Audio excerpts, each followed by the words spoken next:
guys, coffee tayo. As in, C-O-F-F-E-E. Christ offers forgiveness for everyone everywhere. Is kabalo pa mo that up until now, available paghihapon ang salvation na gi-offer ni Jesus Christ. John 4:26, the Bible clearly tells us, Jesus Christ is the way, the truth, and the life, and no one comes to the Father except through Him. Why we need to have Jesus Christ in our lives? Ganun siya man dapat ang way, ang kamatuoran o ang kinabuhi. Imagine the Son of God dying on the cross for you and for me, to all the people in the world.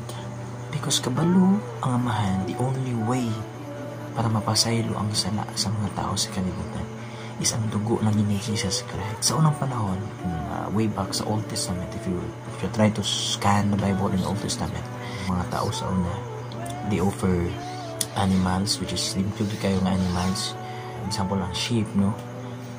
Biblically, they do that kung ano sa their way na mapasaylo ilang sila in a very short period of time.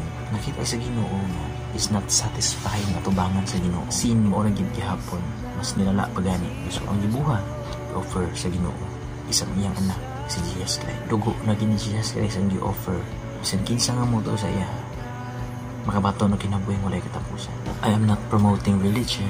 I am promoting Jesus Christ. Because you can have many religions. You can be a religious person, but if you don't have relationship with Him, kawang lang gihapon ang tanan. Guys, once again, up until now, available paghihapon ang salvation ni Governor Jesus Christ. 3 things that you need to remember.